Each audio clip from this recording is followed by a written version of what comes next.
Good evening. I'm Ed Gallagher. I'm president of the American Scandinavian Foundation, and it's a great pleasure to welcome you to our headquarters, Scandinavia House, the Nordic Center in America, for this very special book event featuring Steinunn Thórarinsdóttir as we celebrate her new publication, Human, which is available right over there. This is the first major volume devoted entirely to Steinunn's 45-year career. Hard to believe it could be 45 years. You began when you were 2, right? The book features images, as you will see, from all of her major works. It is accompanied by essays from both Icelandic and international experts. It is a survey of Steinunn's life's work, a profound, ongoing investigation into the human form as a vessel of meaning and a mirror for each of us. Steinunn's connection to the United States has been strong throughout her career, with many of her major collectors based here. 2 of her public exhibitions in the US have traveled to various venues for more than 2 decades. One of them, Borders, was debuted here in New York at Dag Hammarskjöld Plaza over 15 years ago, I guess, right? Next year marks the 15th year since it was first shown, and I understand it will be opening in Springfield, Missouri soon, on Route 66, and then on to Washington, we hope. Great. And fittingly, in 2011, when it opened here, the opening celebration was right in this room, Volvo Hall. This event is part of our ongoing celebration of the 25th anniversary of Scandinavia House, which opened in October 2000. Since then, we have welcomed over 3 million visitors, and we have presented more than 3,000 programs. Over the years, we have remained committed to building international cooperation and understanding through educational and cultural exchange, keeping with the mission of the American Scandinavian Foundation, which was founded in 2011. Tonight's program, like all of our 25th anniversary programs, are supported through the Monica and Charles Heimbold Fund. We're very grateful to Monica, who is here. And our refreshments, which we've all been enjoying already, have been sponsored by Monica and Linda Nordberg, our trustee, who flew in from Seattle for this event. So welcome all. Now I'd like to turn it over to Steinunn.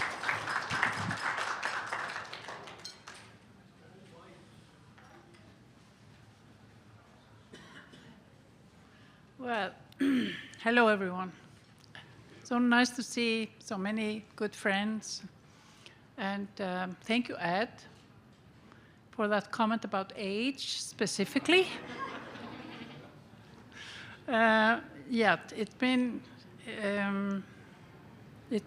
quite a journey.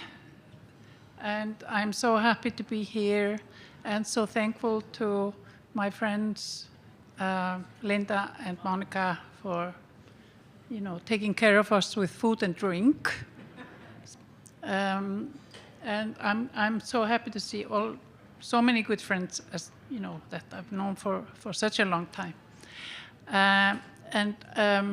Let me know if you can you hear me okay? Okay, cool. Well, as Ed said, this book is called Human. And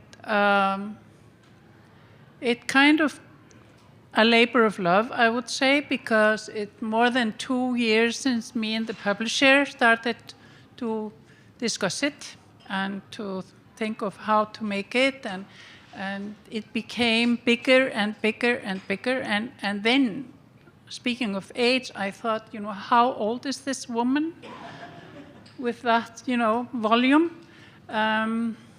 So it's been quite rewarding because it starts, the works depicted in the book start from 1976 to the present day. And the most natural title in the end was Human, because of the subject matter that has been, I've only had one idea in my whole career. But it's quite big, And so here we go. So, and I will be showing, all the images are from the book, and they will be in a chronological order, more or less, although in the book they are, but in the lecture I will go backwards and forwards, and we'll see how it goes. So I wanted to tell you that from the beginning, this is from 1976, these pieces, and they are made from raku clay, which is Japanese type of firing method, very organic. And right away, when I started to work in 3 dimensions, because I tried all kinds of stuff before in the foundation course. And then when I started to work in 3 dimensions, just felt like I came home, you know. It felt natural to me. And the clay especially felt natural to me. And those of you who have visited Iceland know how connected these pieces are to the nature of Iceland, to the color, and to the kind of character of Iceland. And these figures started to take on this kind of solitary character of Iceland. It's a big country with few people. So that was kind of the initial way to do it. And here, a little bit, this is probably also from 1976. And I sometimes, when I look at this, what was happening to me? You know, it's just, I must have been a tortured individual for some reason. But it was the time, and I think it was very connected to what was happening in the world at the time and what is happening all the time. And so, yeah, but it sounds like I was very tortured. Yes, and here you can see again raku fired clay. And as you can see from the slide, it's very old. And right away, I was starting to use these fragmented types of pieces that they were connected to, because when I studied in England and then in Italy, and I visited Pompeii, which had a profound effect on my work from the beginning and has been having an effect ever since. That sort of frozen moment of just before something happens or just after something has happened. So Pompeii and the figures there that once used to be alive became a big influence on my work. And on the left, you can see a figure from Pompeii. And on the right, there is a piece that I made in 1982 called Once Upon a Time. And here again, you can see the influence, although this piece is more recent, but still very connected to this frozen moment of contemplation, you could say. And the figure sits in shards of glass. I've always used a lot of different materials in the work, and glass has been one of them because it has so many different connotations. It can cut you. It's beautiful, and the light goes through it. So there's so many different connotations that it has. And this piece is actually in California now, with one of, my biggest collectors of my work in the States. It's the first piece he bought. So here's our house under Eyjafjallajökull. I don't know if you remember when all that air traffic stopped, and everyone hated Iceland.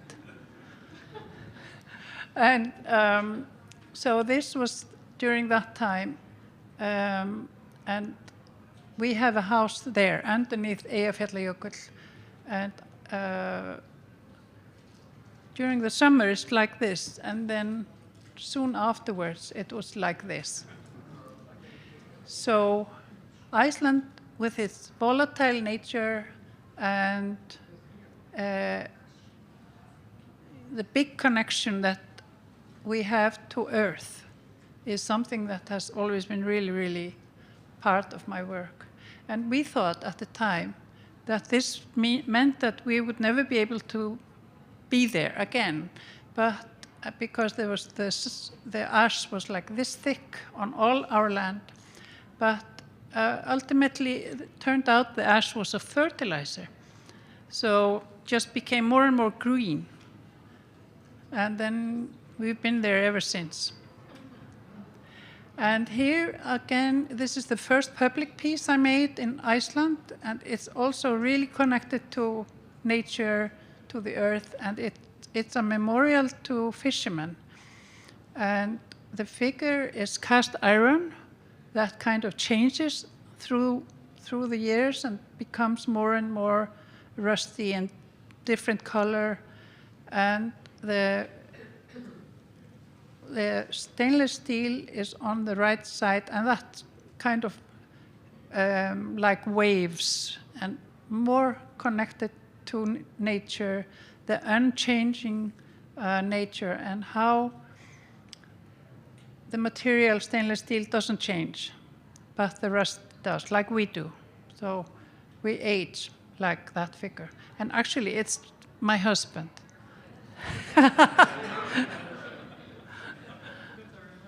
And here's another public piece that I made also very connected to the environment, to that big mountain in the background, also a memorial to fishermen.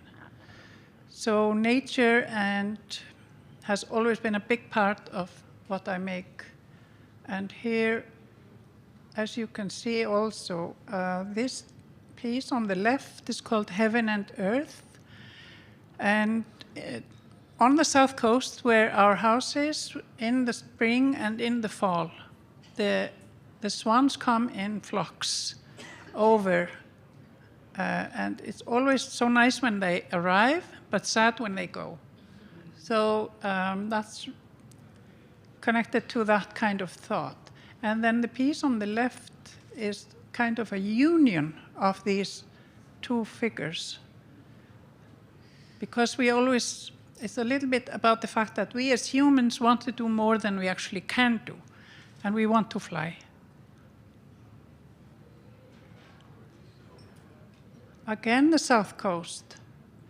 And on the right-hand side is an installation called Lights, which is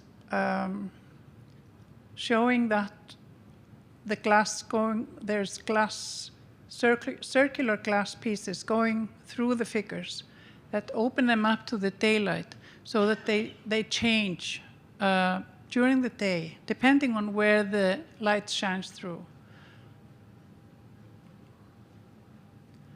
Again, a connection with nature. On the south coast, the glacial lagoon on the east. And then the figure is called Status. And it alludes to the fact that the glass is very connected to the ice and how it melts and how we can be in a precarious situation, but still in balance somehow. And this is in the University of Aberdeen in Scotland. And I've often used the shapes surrounding the works, you know, that are part of the area where the piece is commissioned. So this is a commission that I made. And you can see how the roof line of the sports village, this is part of the University of Aberdeen, takes on the same shape as the columns that the figures are close to. And the columns and the figures together show a movement. And the columns, they reflect the earth, and then they reflect the sky, depending on where you're standing. And one figure is on the ground and the other one up on top. So there's movement there. And again, there's here, this is kind of on the moon, but it's actually Iceland. But I've always been very occupied with combining different materials. And there you can see the glass going through these two figures. With the piece is called Essence, and it's two figures. And what I often do is having a pair brings in a conversation and totally changes the dynamics of the piece from one figure to two figures. And then you have a conversation going on, which is changes everything. And the small glass goes right through the figures, and it's very small. And then the light becomes even more intense than if it's bigger. Very concentrated light. Again, some glass, 2 commissions. And normally my work is androgynous figures that are based on my son's body. I've tortured him since he was 14 years old. But, you know, he gets paid.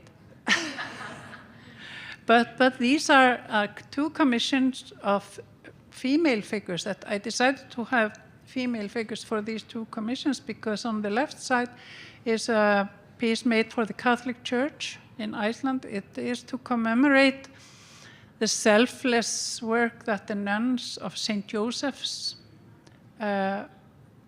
did in Reykjavik. And so it's right next to the Catholic Church. And the other piece is in England, but also on the owned by a Catholic.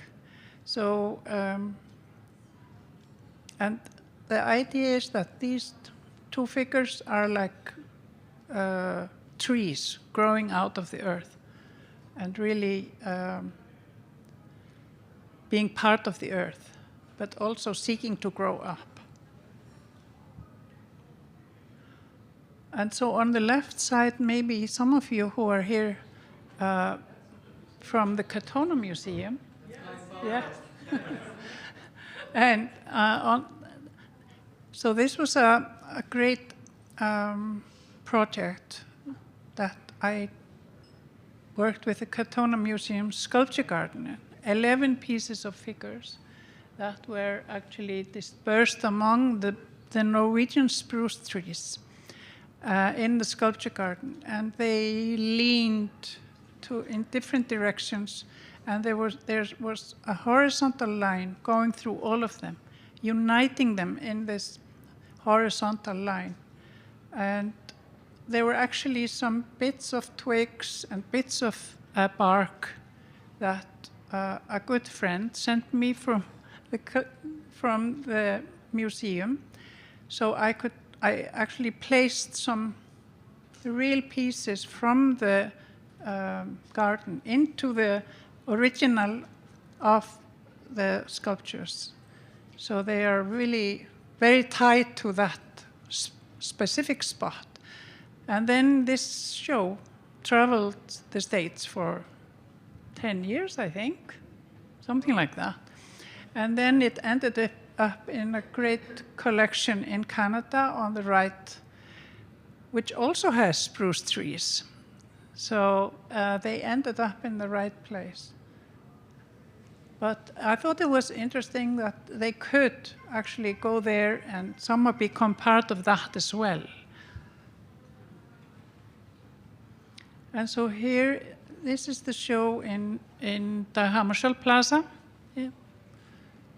in 2011, next to the United Nations headquarters. And the idea was that to form a border. And so the figures, there were 26 figures, 13 pairs in two different materials, cast iron and aluminum. So there's an iron side, and then there's the aluminum side. And the viewer could connect the border, cross the border. And at the time, I thought, you know, this is not not just an American square in New York. It's an international site. So that was the idea, is to call it border and that you could cross it. And since then, of course, the border has become even more compelling, you could say. And this show has traveled since 2011, and it's still on. But that square was quite interesting because there were so many there were so many things happening there, and I was really lucky because this guy started sending me photographs, this photographer, and turned out he was a specialist in photographing birds. So he caught the moment so well, and there were so many conversations going on there, as you can see. Yeah. And here, just to show some smaller pieces that I also make. They're about this big, but they have the same sensibility in many ways as the big ones. But these are more, you see, like you can see a small world that you can look at, whereas the life-size pieces you can engage physically with more directly. But at the same time, this gives you an opportunity to see a separate world. And of course, I like to make them because I make them directly from clay. So, which is something that I've always loved to do. Whereas the big pieces are more complicated, take a longer time, and so. And again, this is our place in the south, where the nature is kind of, and here you can see how the figure just kind of grows up out of the grass. Let me see, sorry. Oh yes, and these are watercolor sketches that I make because now I have a small studio in the country, and it's exclusively made for watercolor pieces, and I just come to the paper like a child, and I just do whatever comes to mind, nothing planned, nothing premeditated, but they are very, very connected to the environment and to my work, to my sculptures, but they are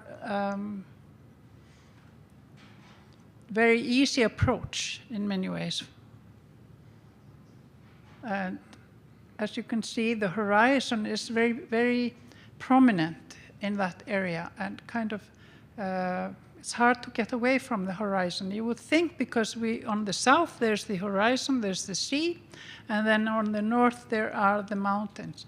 And one would think that the mountains would draw even more, but actually I find that the horizon is the draw.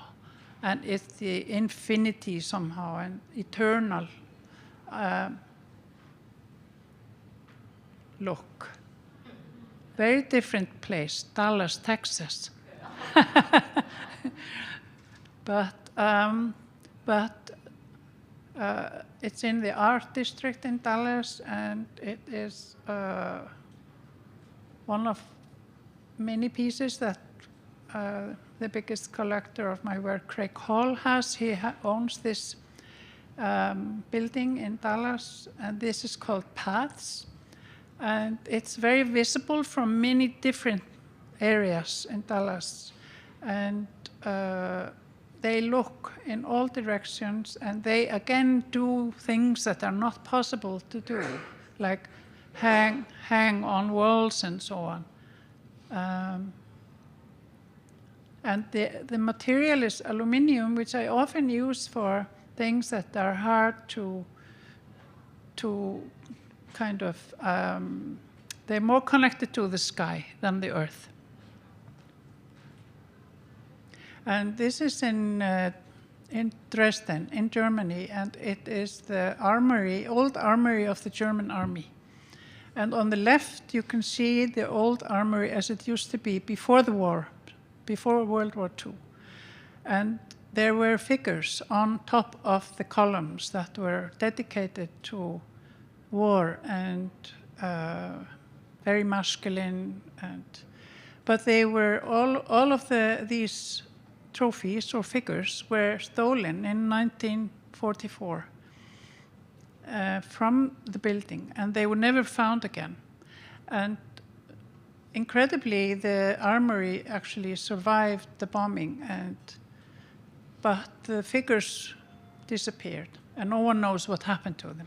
So I was asked to make an installation for the museum, and I made an 11-figure installation, as you can see, and they are placed on the same pedestals as the old figures. But they have a very different sensibility. They are androgynous and very kind of neutral, you could say.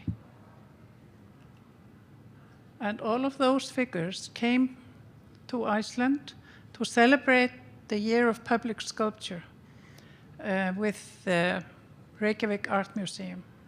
And so this building is the Ministry of Finance. Very different, but I realized when we were looking for the right building, and we found this building that kind of fit perfectly. And I realized that there was a thread there. The Ministry of Finance and the old armory in Dresden. And that was power. And so that was something that kind of, yes, was the point of the whole thing. And speaking of power, these are pieces that I made, and this is from Fort Tryon Park in New York City. And the medieval armor originates from the Metropolitan Museum. And I stayed here for an extended time, and I was visiting the Metropolitan a lot, and I became fascinated with arms and armors department in the Met.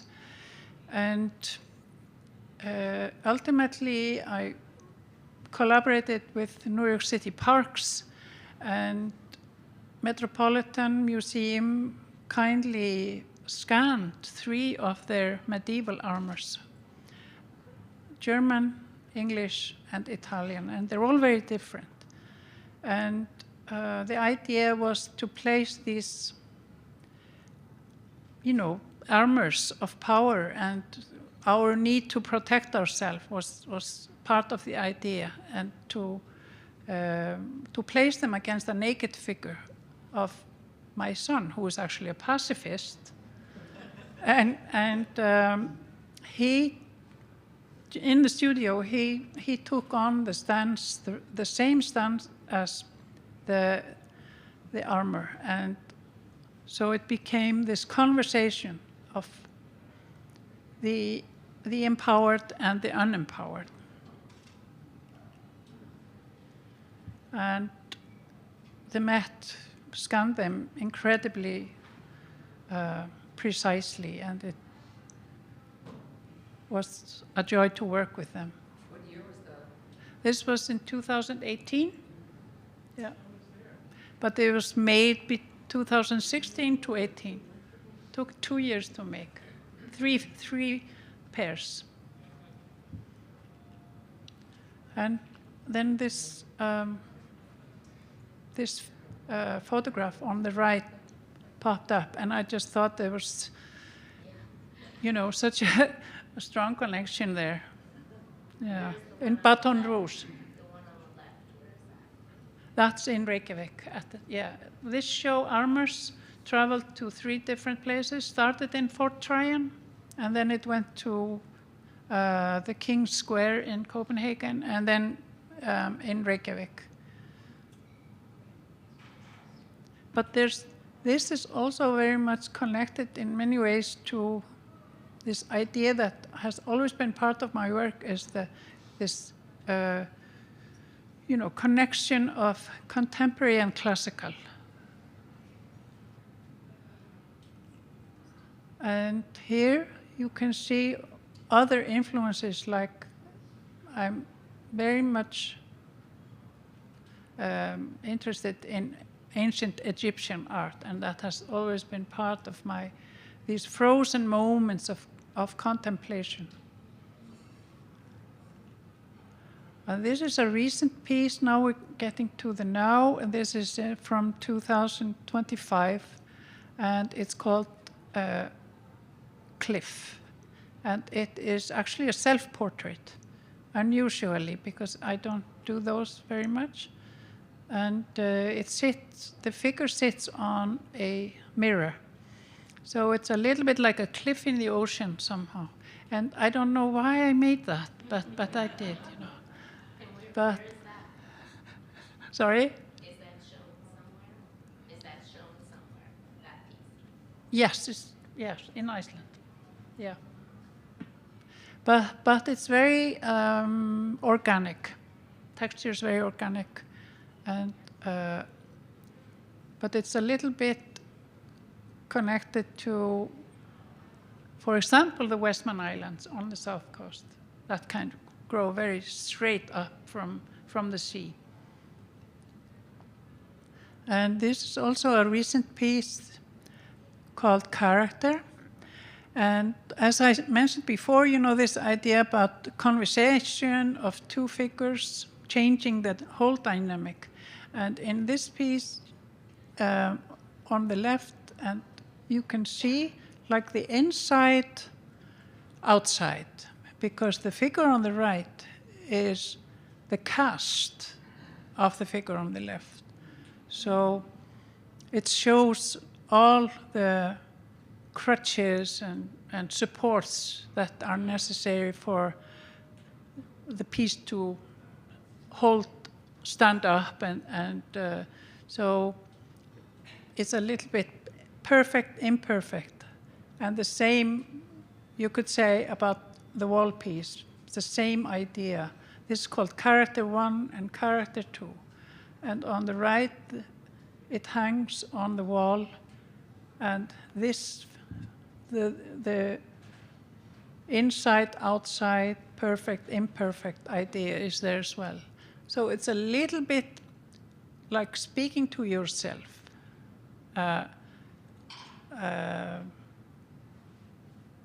Yes, this internal conversation, you could say. And so, since I studied in England, like I mentioned before, and I'm kind of going a little bit back to what I was doing then, because I did my thesis on the hidden people, which is an Icelandic myth about people that live in stones. And that was kind of more, not like in a literal way, but that they were connected to my people who have an internal conversation, and they are very remote.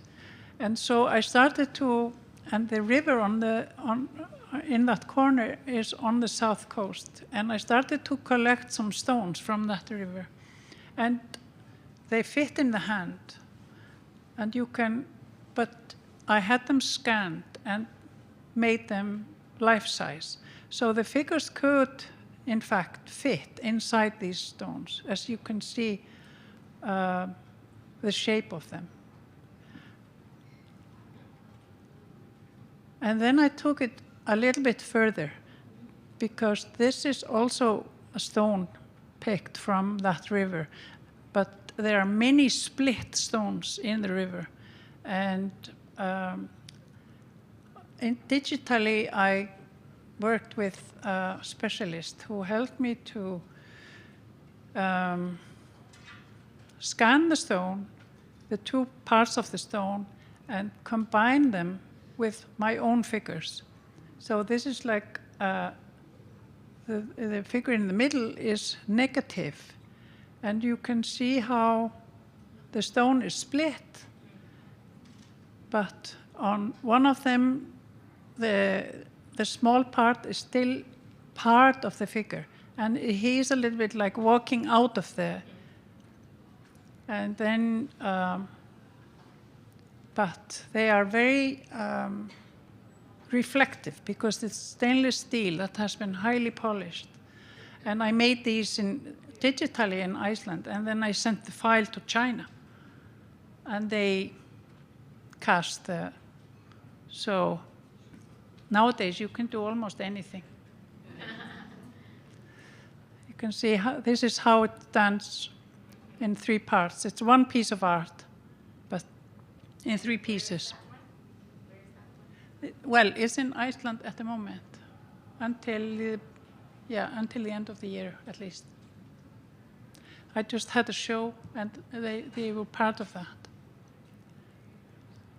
And here you can see another piece made in a similar way, and this is the stone, and that was split in 2, and the figures are negative, but the stone is this big, but they are life-size. So this is a kind of a new area, and it's very much connected to the mark we make on the earth and how we change our surroundings and how we leave the earth. So it's like fossils, human fossils. So this is a new area I'm exploring, but still old one. And it just reminded me of the fact that everything goes in cycles. And so this is very connected to the thesis I made like 50 years ago. How can that be? But so this is my last slide. Thank you so much.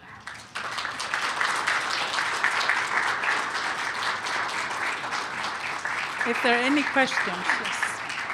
Thank you. Are there questions or comments? I'm just curious about your public work in, well, both New York and... Can I move to you because my hearing is bad? I'm sorry, yeah, I can speak up also. I was saying can you hear me? Okay. So I was wondering about your work both in Iceland, your public work in both Iceland and then the shows you did in New York City. And are the works that, I saw you did a lot of work for museums. Do you also do work for the municipalities anywhere like in Reykjavik or...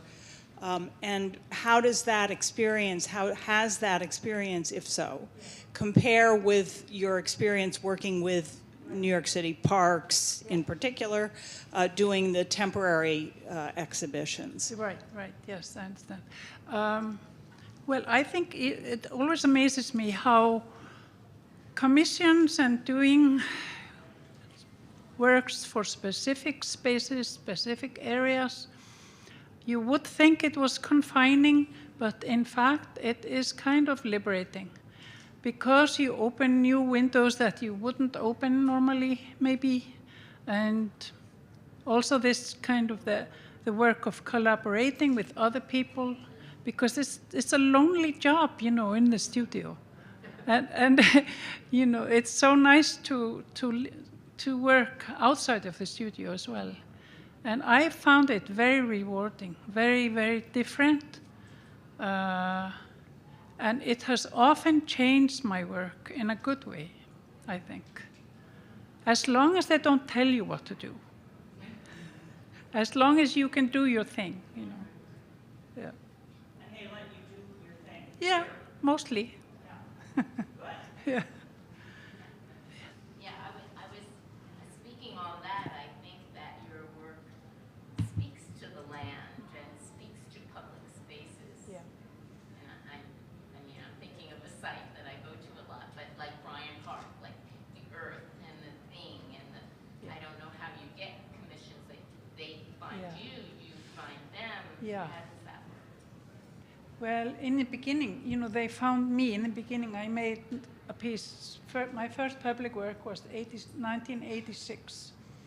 And then I had more or less only worked for 5 years.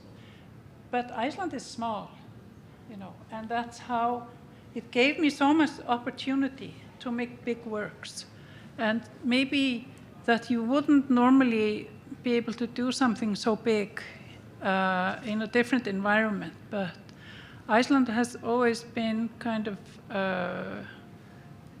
generous to me, I would say. And then when it started to become generous in the public realm, things started to happen in other countries as well. So it's like this snowball effect in many ways, I would say. You can, it just rolls on somehow. I can see it's natural. Yeah. For your theme. Yeah. And human and nature is very natural for right now.